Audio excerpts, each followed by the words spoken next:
You're listening to the MLS Fantasy Insider, bringing you weekly tips, tricks, and advice for the official MLS fantasy game.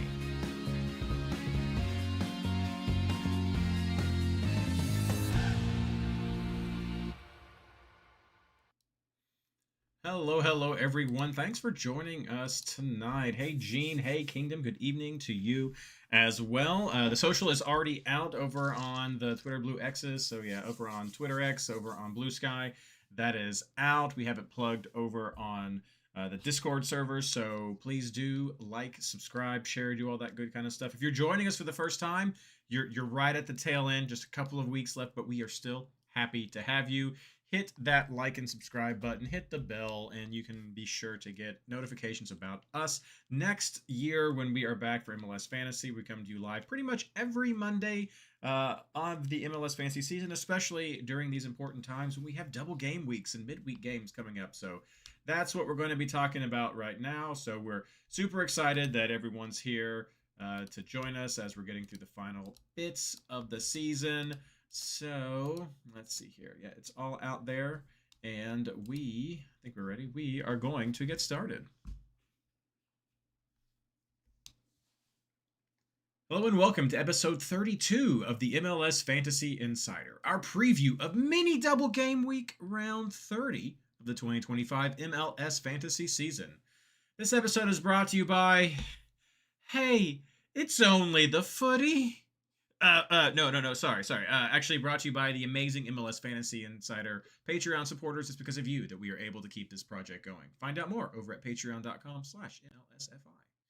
I'm your host, Reid Connolly from MLSFantasyBoss.com, and tonight I'm joined by my special guest, Matt Pollard from Burgundy Wave. How you doing, man? Hello, Reid. Good to be with you. It is officially fall, Reid. Fortunately, the Rapids had a day off. They had an away game last week, so me and the girlfriend went and did some leaf peeping, and we're starting to get some snow up in the mountains. So I'm wearing the jersey right now. Got to wear that for the podcast, but I'm about to bust out the full box of the flannels and everything. Ski season is about to happen. I am very excited for it to not be 80 degrees every single day. That is hot here for those of us in Colorado. That's a lot for me, Reid. So give me a high of 60, give me slightly overcast, 12% chance of snow or some rain. I would love it. And repping, of course, ahead of a Snow Classico home game for the Rapids in the playoffs, God willing. Oh, that would be amazing. No, 80s is hot even for me. I mean, of course, here in Kentucky, we've had that normal of, hey, it's cold, now it's hot. Hey, it's cold, now it's hot. Oh, by the way, it's 96 degrees. So I, too, am ready to just embrace the full fall and get some of that cold weather and having it be nice and hoodie weather. That's what I'm thinking. Get out the Cincinnati blue hoodies that I can start rocking right there. But no, we are ready for the seasons to change. And for those of you who maybe were scratching your head about the brought to you by, ready for some of the luck of some of our teams as we are nearing the end of the season. More and more teams are getting that little check, or I guess not really a check, that little X or E next to their name for if they have been eliminated from the season. And Matt had a funny little story he was sharing with me before we got the show started that inspired the brought to you by today. Yeah, Reid, I have a longtime friend from undergrad who is a DC United fan. He actually invited me out to the last game at RFK Stadium back in 2017. And so we were messaging about DC. He had finally told me that he decided to not renew season tickets. And he found this tweet from an English football fan that posted, "Oh, well, only the footy, isn't it? At least one day we'll definitely all die. Lovely, lovely, warm, sweet death."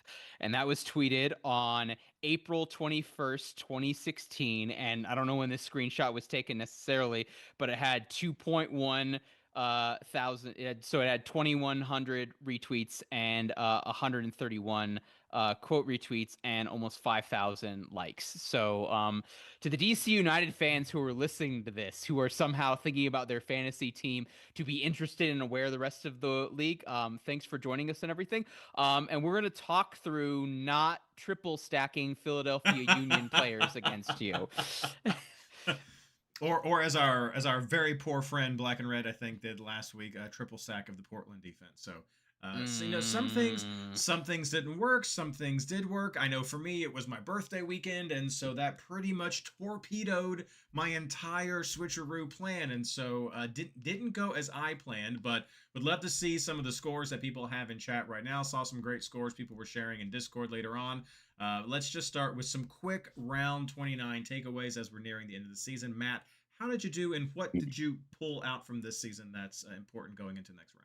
A bit of a mixed bag for me here, Reed. I think we've had recently two double game weeks with kind of mid matchups with mid teams to where you're right on that boundary to where you're wondering, do I want to have a player with two games or do I want a second one? So to your point about black and red, having two or triple stacking the Portland defense, obviously not a great week for them, but I thought it would be better against Dallas, so I decided to I decided to not auto rue out of Patanemis, and that ended up not working, so I got 3 points. But overall, 127 points on the week. I'm back into the top 300 overall. I'm 289 in the game, and I just crossed over 3,000 points for the season, which was pretty solid. Captain Messi, that was straightforward. Reed, you had issues over your birthday weekend. I had issues when lineups were finalizing on Wednesday, so I left Alonso Martinez in there, who came off the bench and then was a DNP for the second game, so he got 1 point.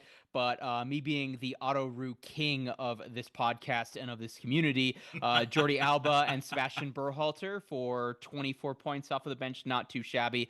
And then I did last second decide to move in on Son, and he got me 14, which was pretty solid overall. So kind of a mixed bag, and kind of how we felt, because Portland's kind of mid, and they don't have this isn't the Diego Valeri or the Rodney Wallace cheat code era of the Portland Timbers and MLS Fantasy, Read. And I think that's important context to think about as we go into the double game week for next week. But Reed, you mentioned your birthday. What was the plan, and ultimately what went wrong with your team?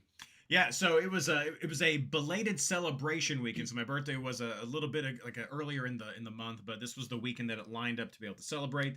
And then so the plan was to have my defense set up in a way that I had some single game week players that I could scrub out at the beginning after I saw how the Vancouver game went, to see if I wanted to go with that. Because when Brandon was on, he gave us that very good tip about the upcoming Canadian Championship game, the need of starting Vancouver players and how some may not feature. And so I wanted to have those players on my bench to be able to see what that lineup was going to be. And unfortunately, just through the festivities and things going on, I didn't get to check when I had intended to check. And so while I did get Takaoka on my team and got 7 points there, which was just fine, I left 25 points on the bench with my nice 16 points for defense and my Berhalter 9 points right there. And so didn't have that set up the way I wanted it to be. And it just came out that perhaps I could have tried to have maybe scrubbed a midfielder and tried to get some of Berhalter's points, but just the way things were lining up and how many points Berhalter had going into the second half of the round, I had Dreyer left, I had McGlynn left, I had Evander left, and I was like, these guys have a pretty good shot with Berhalter's score. I'll just roll the dice with this, and so that did not work. That did not work out. McGlynn, I was going to say McGlynn dust, but that feels too harsh for him because he's been up and down with some of the great bonus point production and then has hit the slump. So it was one of his slumps with the 3 in there. I did also do the Sun transfer when I saw that Martinez wasn't featuring in that first New York game. Immediately went to Sun, no problem there. I did have some fun with the Miami double stack with Messi and Suarez to see how that would work out. I was hoping for a little bit more from Suarez, but I did the Messi captain, so that worked. Had the Alba, had the Alba in my team as well. Had Alba in my team as well. And the biggest disappointment, I would say, though, was seeing the score later on, checking how it all happened, seeing the score of that Philadelphia game, and then going to my team and seeing that Wagner had 7 points. And not getting involved, because I hadn't, I missed it. I was like, crap, I'm just, forget it. I'm doing this stuff. This is fun. This is just how it is. And then come back and be like, oh, just 7?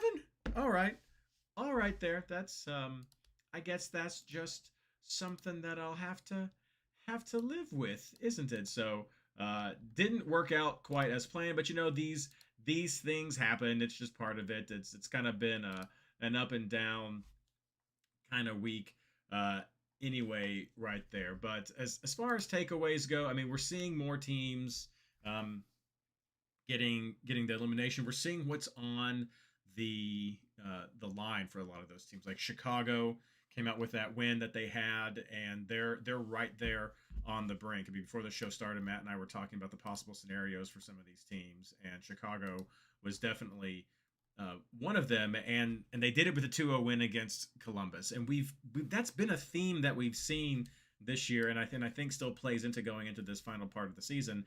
Like Columbus has struggled at times to really get that cohesion going, and Chicago has kind of bounced back from that. I mean, being sort of just an away team, they're getting some of the work done at home now, having some more things click as well. A great thing, I think this was in Doyle's article when I was reading through some stuff earlier, that of the, I think he said 17 goals scored by LAFC over the past several games, all of them have been either Son or Bawanga, and it's just ridiculous. And so I mean they had their way with St. Louis right there. I mean we saw, I know we talked about LA going with Sporting Kansas City, Sporting still a team to target right there.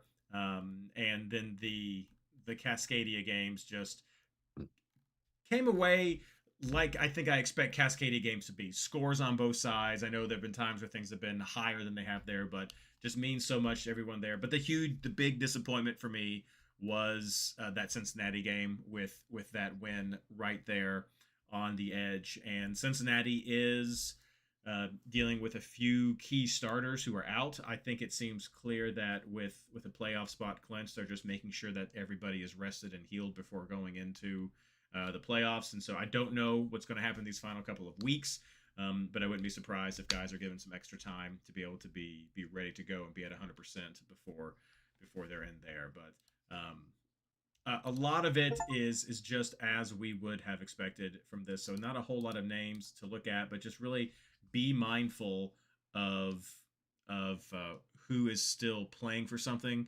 and who is out, because while you may not be having full C teams, there will definitely be just a bit more. It's that X factor, I think, that the teams have who are still playing for something that they know that's there, and it's going to impact how they play. So being aware of that, I think, is definitely important. The other thing, along with teams being eliminated as well, Reid, is there's also the thing to pay attention to which teams have fired a head coach and have they hired a new permanent head coach, or if they hired an interim. Because usually around this time, if it's an interim, they'll often give opportunities to some of the younger kids right now. So again, like do you want to have starters that would normally be mid players, but then they're going up against a team that's effectively a C team? You know, DC United C team probably would have lost 12-0 to Philadelphia Union. And somehow Kai Wagner wouldn't have had a goal or an assist in that one either. Exactly. Maybe Reid. But so, if you're, Reid, I've really liked what the website has done this week with like the cheap options and like the dark horses of like, if you're thinking under the radar or if you want a differential. I guarantee you, with some of the fired head coaches as well, there's going to be a differential guy who starts this weekend who's going to cost like $6 million in the game. And so if you're really strapped for cash, if you're going all in, if you're triple stacking Messi, Suarez, Alba, that's a decent hit to your budget. Most people don't have budget issues this time of year, but that's something to think about as well if you're looking at it. There's going to be a guy who's going to have who's going to get 5 points this week, who hasn't started all season, who costs like 6 or 7 million. That's something to think about maybe. Not that I'm going for any of those players.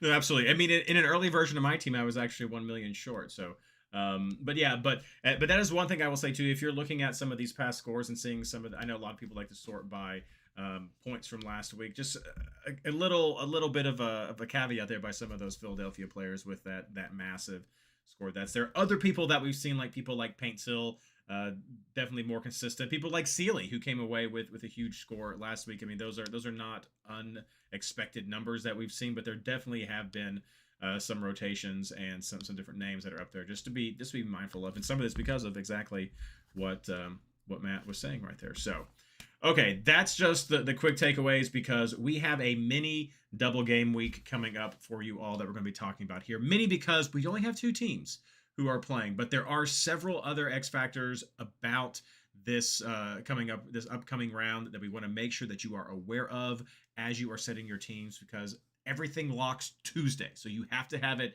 ready to go, at least for the double game week teams, but you really want to have your plan in place so that you can be able to respond to things as they come out, because looking at lineups will be more important than ever. And we will jump into that right after this.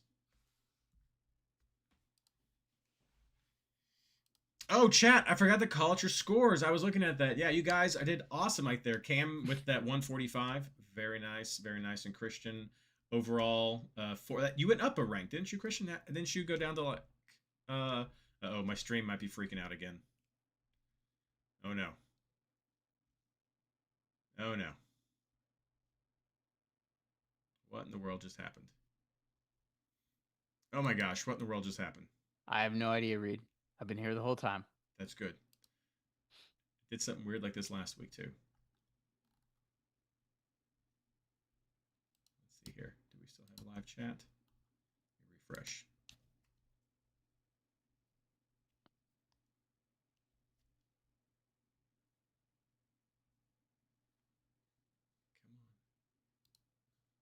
Come on, computer. What are you doing? Open a different YouTube window.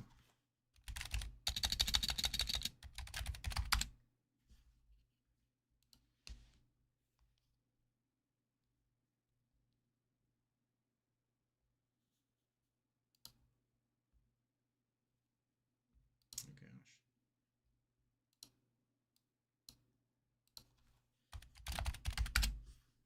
YouTube. Let's go. It's not even loading YouTube. What in the world? Is it YouTube? Is it YouTube? It's probably me. It's probably me.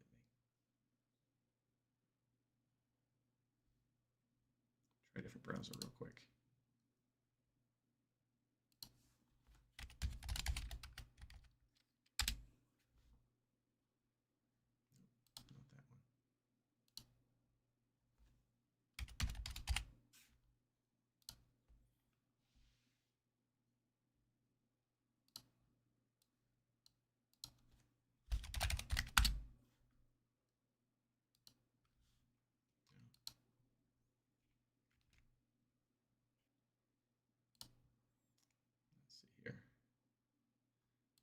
I was able to I'm getting to YouTube on the Edge browser. So I wonder if it's just Chrome. Yes, it's me. Continue.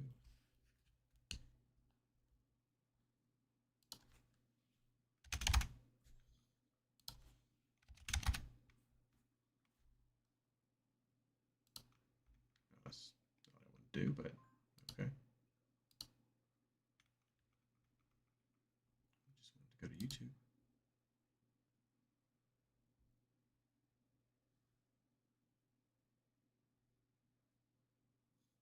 YouTube Studio.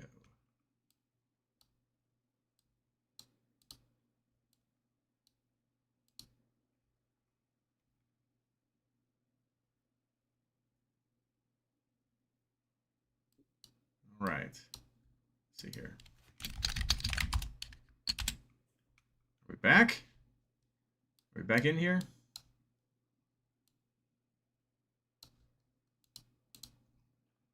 Did it crash for everyone, or was it just crazy?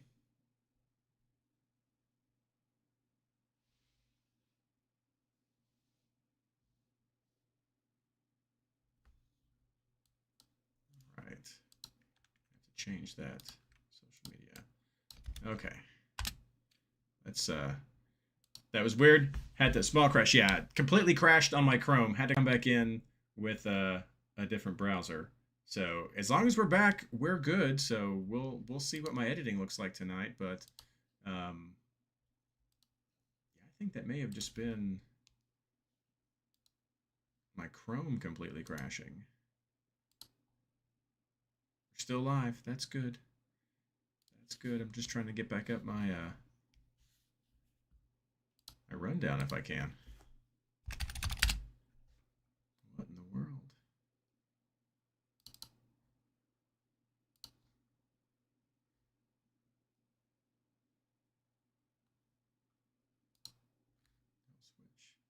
Oh well, we'll figure that out. I think we're working right now. Let's see here. Try to get social media. At least get the Twitter connected. There we go. All right. Well, you know what? Somehow that worked. Don't know. You're gonna get blue sky, but got that out there plugged. So okay, let's just keep going and see what happens. Why do you think you're getting poor bandwidth? Okay, here we go. Hello and welcome back to our round 30 mini double game week housekeeping. Just really quick to go over this. There are only two teams who are playing on a double game week, and that starts Tuesday, September 30th, with Miami versus Chicago. Miami hosting Chicago at 7:30 p.m. Eastern Daylight Time. And it's important to know that Chicago needs a win. Matt and I were talking about some of these scenarios, as I said before we started the podcast tonight, and Chicago needs a win to be able to knock out Red Bull from that line. Is that what it was, Matt? The draw won't do it. They've got to get this win. A draw would make it almost impossible. But yes, if you're talking about mathematically eliminating the New York Red Bulls and sending Mark Fishkin and company officially into their post Red Bull season malaise, it would have to be a win. But a point would certainly help them. I don't know that I see them winning against Inter Miami, though I do think this will be a goal-filled game. Reid, we've got some other, not double game weeks, but teams playing in other competitions elsewhere, and that could have an impact on MLS Fantasy. What do fans need to know about those? For those, it's important to know that while MLS starts on Tuesday, and then we have our Saturday and Sunday games, which pretty much follow your typical traditional Apple TV lineup, we have Open Cup final on Wednesday, and that is Austin hosting Nashville for the Open Cup. And so both of those teams are still playing this on Saturday, and I know I've seen at least some Nashville folks in some lineups, so just be mindful of that there is hardware on the line on Wednesday for these teams. But also, don't forget about up north, as Brandon teased last week, we have the Canadian Championship on Wednesday as well, which is the Vancouver Whitecaps hosting Vancouver FC. So Vancouver versus Vancouver, which is really fun. That should be a fun game to watch, at least nothing else from the lineup there. But as Brandon was saying, there have to be a certain number of of Canadian players in the lineup for that.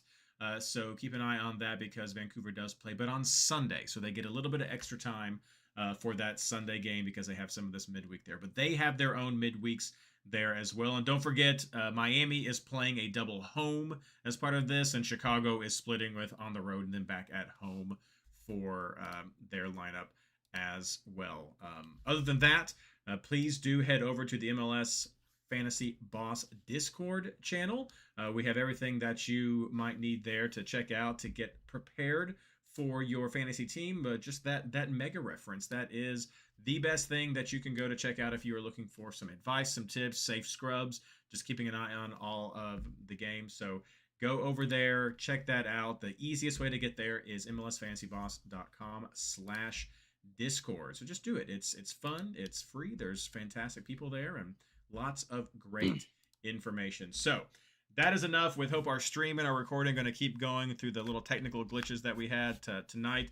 And so we are going to be talking about the players that we are targeting going into this mini double game week. So with just two teams, it's going to be interesting to see what you're looking at, Matt, if we're just doubling up on these teams or how we're going to strategically place these. So let's start, as always, talking about keepers and defenders. Who are you looking at?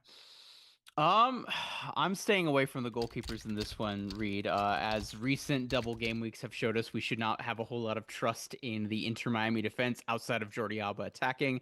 And I'm flirting with Andrew Gutman in defense, but I don't have a whole lot of confidence in Chicago's defense either-wise. So we do have a couple early games. We got some 12:30 games. So I'm probably auto-ruing Kalina from Charlotte into Dane St. Clair. Got a chance to look at Dane St. Clair up and close as Minnesota was at Colorado this past weekend. They've got Sporting Kansas City, who are already mathematically eliminated, who did get a goal against LA Galaxy, but Minnesota stout defensively. I think they'll want a clean sheet. So I like both of those looks. Charlotte is on the road, but they're playing DC United.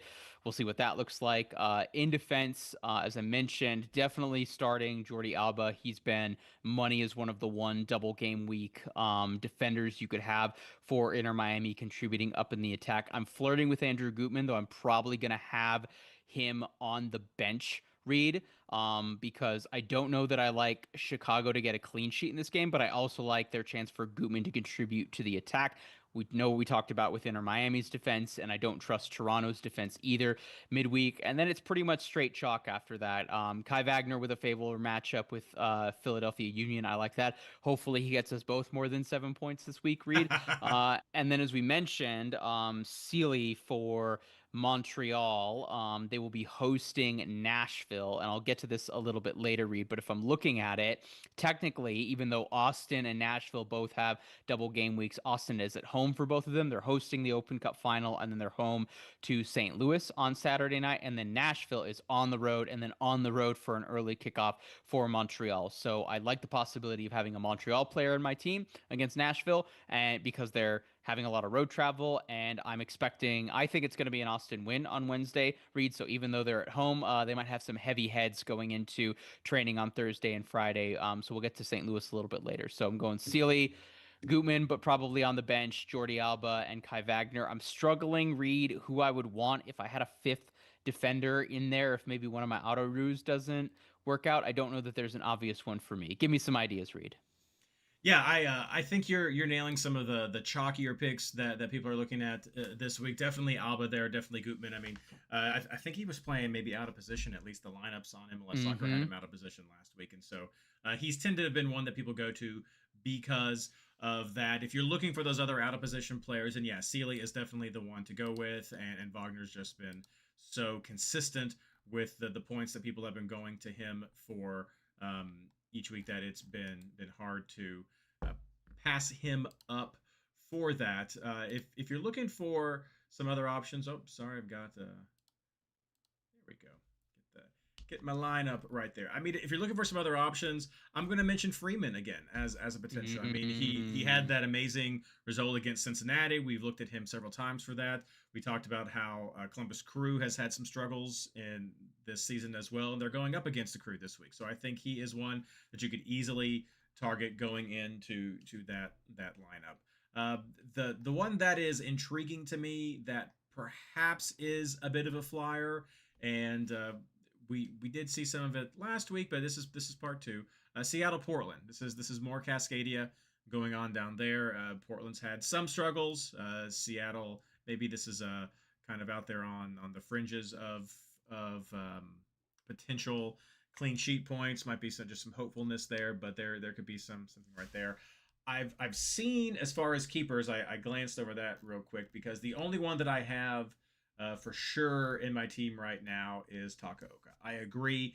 This is not a round where I feel like the double game week keepers are going to be that influential in your teams, and it's really just Takaoka that I have. After that, the lineups aren't fantastic for where I want to go for these other keepers, and so I've seen a lot of people who have gone with Lloris, just trying to bet against Atlanta, which you can absolutely do with the way that game's scheduled. I know if you look at some of the points, I mean, we see that Minnesota has had some clean sheets with St. Clair there, and Sporting Kansas City has been struggling, and now they're out of the contention, and so that is a possibility if you're looking for like a flyer that you want to take with your bench and just see if something happens, because you can do that with all the teams that are here with the weekend.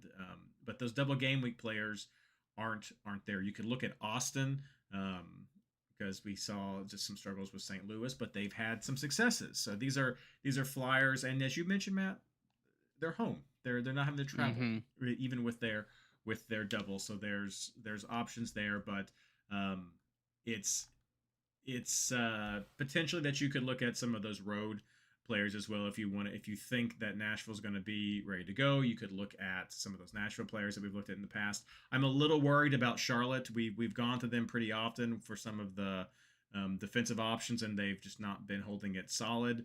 DC could give them a chance. You mentioned how we had the season ticket canceled at the beginning of the year, but there's always that chance that they can score there. So I'm a little hesitant with road Charlotte. And I don't know how this Red Bulls Cincinnati game is going to turn out. That's a pretty much a rivalry game with the history going back to the Open Cup with Cincinnati and Red Bulls. And there's been some struggle for Cincinnati to get offense going. And then there's not a confidence in the Red Bulls defense as well. So I don't feel like this is going to be a 0-0 game. I think this maybe has 1-1 painted on it at least with these teams. So that's not a defense that I'm looking for as well. So Freeman is the main name that I would add to your list right there. Heading over to chat real quick as I bounce around between a few little windows that we have right here. Yeah, we have Christian echoing that Dane St. Clair is on his bench as a keeper right there. So that's that potential Aru right there with Takaoka.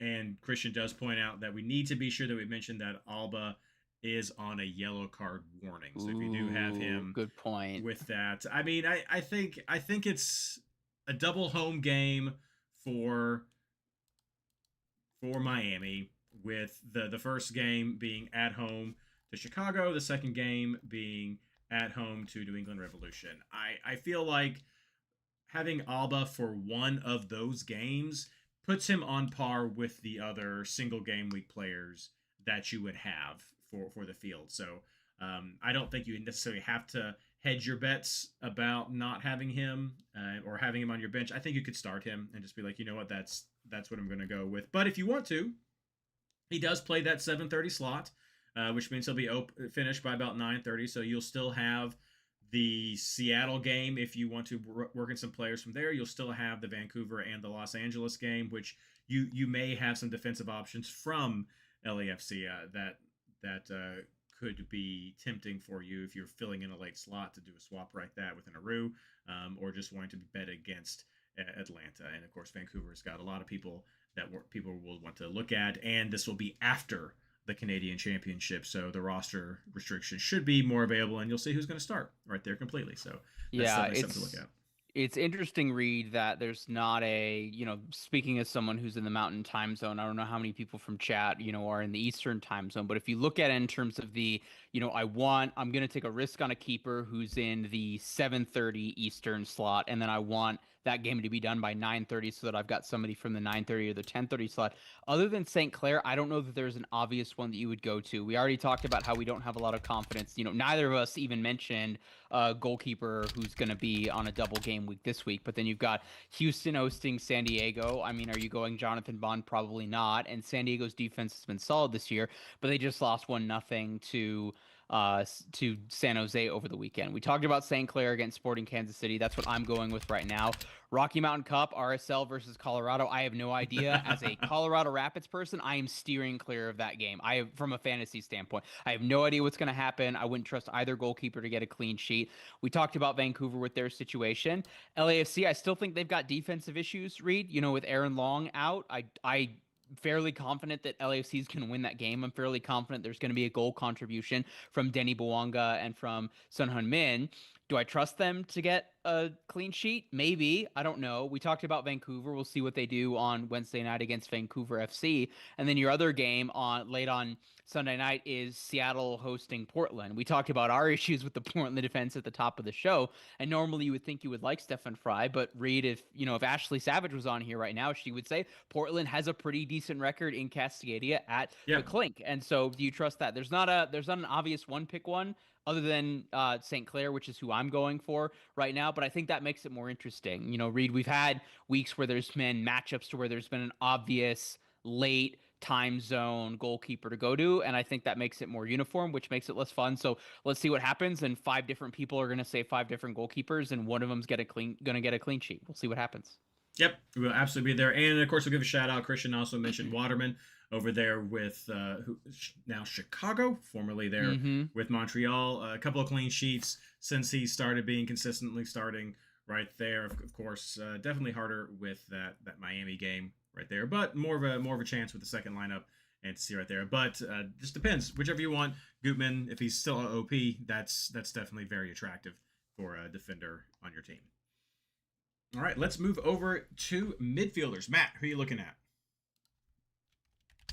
I think the double game week ones are fairly straightforward, Reid. I think if there's one, if we had to pull everybody in chat, us right now, and your usual host, you could only pick one Chicago Fire player, it's Sinkanagle by a mile, and it might be Sinkanagle unanimously.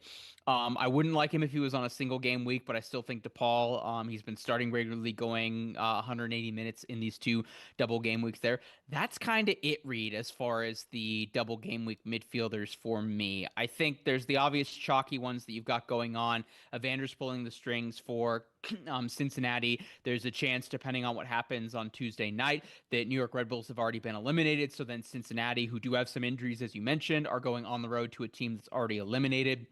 Martin Ojeda and Orlando are hosting Columbus Crew. Columbus has not really been themselves as well, Reid. I like them in a home game as well. If we're looking at differentials here, Reid, just like how I really like Sealy for Montreal because they're playing Nashville and they've got the two away games, I'm looking at probably one of Hartle or Leuven for St. Louis, who are already eliminated, but from the playoffs, but they're playing for pride at this point. And I think there's a decent chance that they're playing an Austin team that is rotated and maybe, had a very nice party on Wednesday night into Thursday morning. Which one of those two that I go with will probably come down to budget, and do I want to spend a little bit more money elsewhere on the pitch?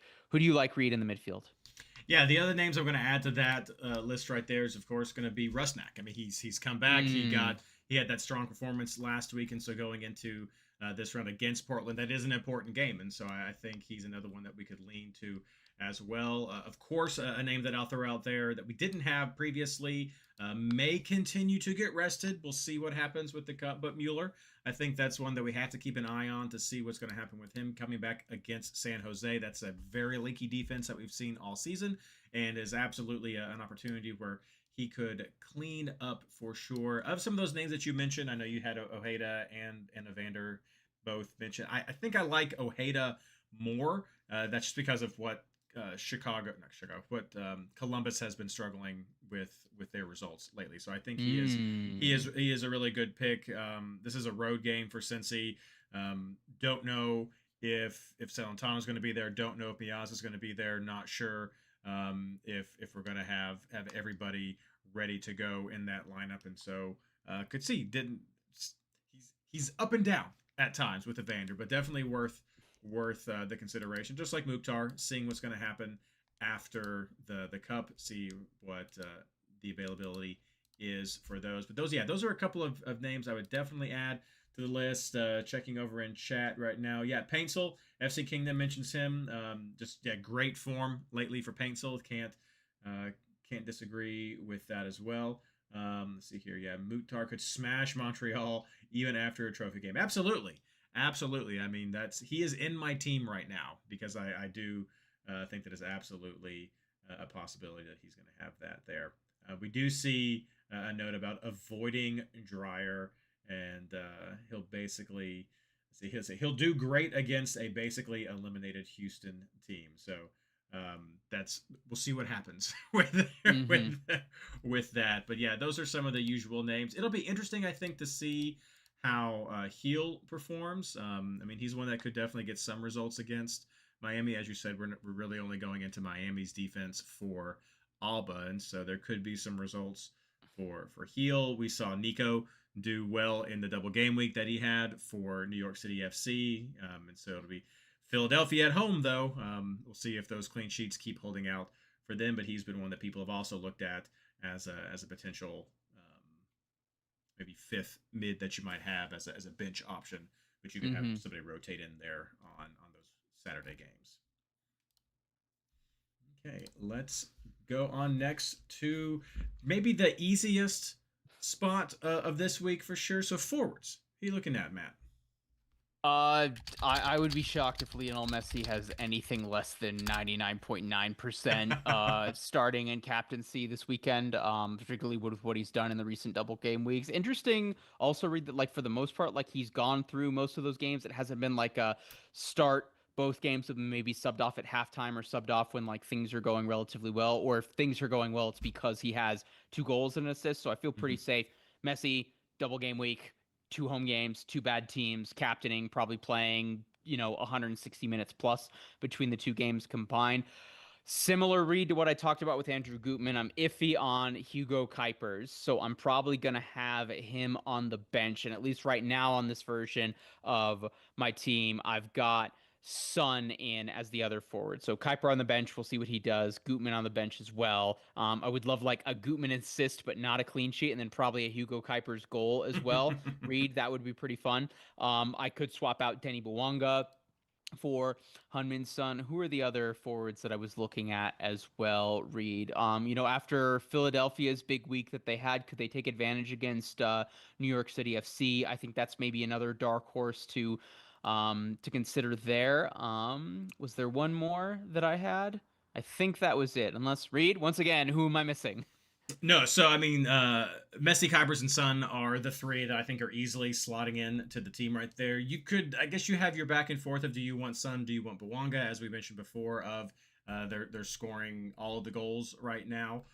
We have to mention Surridge with how he's been performing, and of course, going up against that Montreal on the road, that's an opportunity for him to get those points there. After that, I think it's really limited of who you're going to be going with these players. That those are the consistent ones. Everybody else is not necessarily as consistent. They're sharing opportunities with other attacking midfielders, and so I think these are the guys that we're really looking at to produce for us again. I think your biggest question is going to be, do you start all three, or are you going to put Son on the bench and then have him rotate in to see how he goes, because that's going to be a late game. So if you have him on your field, you can preview all those points. You put him on your bench, you're going to have to make some decisions early on.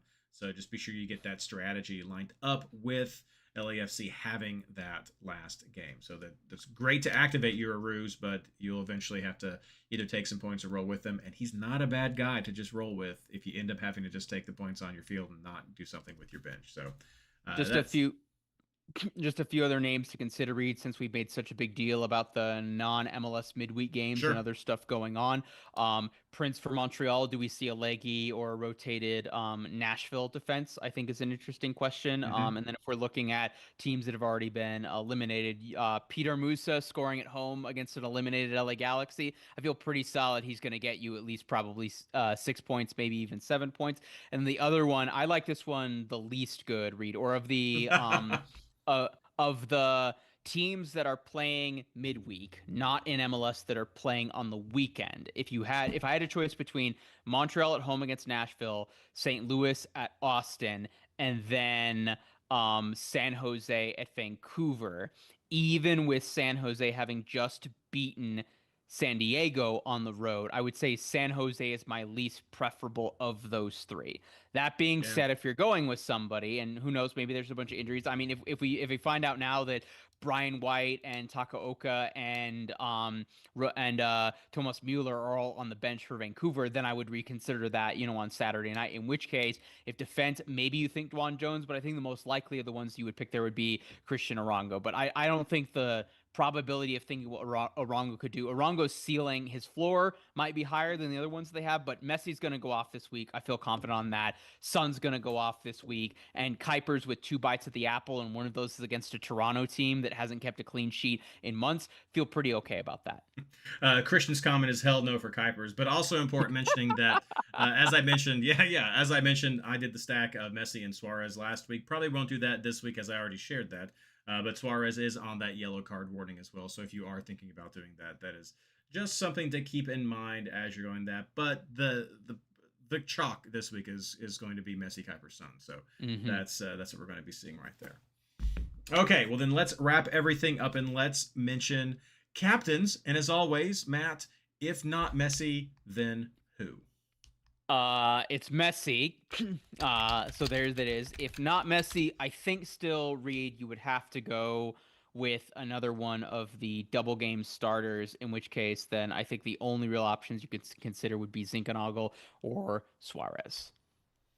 Yeah, I'd agree with that. I mean, yeah, mine's on Messi, and Zink would be my backup. I don't think that Kuipers has enough. Well, I'm going to have him. I don't think he has enough to challenge the kind of points that Zinkernagel could get with that attacking potential. After him, it would be Son. That's just because of his raw potential. He could potentially challenge for a captain points against someone like a Zinkernagel or a Kuipers. With that, assuming that Messi isn't going to be in the starting line. That's pretty much it. If he's not in the starting lineup, then I'm probably going to go to another player. I don't think this is. Periodically, we get this. I don't think this is a round where you start Messi and get him the captain, even if he's on the bench, hoping that he gets one of his traditional Messi performances of coming off the bench and having some action coming on. I think that's a little bit too rich for my blood. If you want to roll with it, roll with it. That is good with you and I. You have reasons you can point to in the recent past as to why you would do that. But for me, that's a bit too rich for my blood. And so I would likely just pivot over to a Zinc for that to kind of go with what I still think would be some good production, some good bonus point numbers right there. Reid, since the captain discussion was as chalky as it has been for the last couple weeks, I think a bigger picture question. So LAFC for the rest of the season, so round 29, they are hosting Atlanta. I believe, Reid, next week with the international break is all one round. Do I have that correct? Next week for the international break is all one round. It is again one of those kind of 2-week rounds. So we have a Wednesday midweek, a Saturday game, and then we have a huge Sunday game that's on the 18th. So yeah. So then you've got Toronto. So then LAFC is hosting Toronto on Wednesday, October 8th. Then on the penultimate weekend, Sunday, October 12th, they are at Austin FC, and then they're at Colorado on decision day. Reid, if I told you right now, like, what would you put the cap on? Denny and Son, 2-goal contributions each in those final 4 games. Like, you take the over on that, yeah? I think you take them both because what you're teasing is the elusive, never previously happened, only once almost ever happened, and that was with Montreal during the Piatti days. But yes, week 31, round 31 will be a triple game week. That is what that will be. And yes, you absolutely are taking Son and Bouanga. And the only question is, are they going to be playing all of it, or is there going to be some rest in between there? But over that period of time, you feel like they're going to play it all. So yeah, that's going to be a massive round. There should be some crazy points. There could legitimately be differences in your positions with your head-to-heads, with your overall rankings because of that round, because it's bananas. It is not our traditional decision day. Well, I mean, yeah, Reid, like, is it outlandish to say in that situation that there's a 100-point captain in that round? If you're talking 3 games, 50 points across 3 games, like, to think that that's insane. I think that is absolutely possible that someone could be pushing for something like that. I mean, we've seen some high scoring points there too, and Son's gotten a hat trick already. This is not unusual.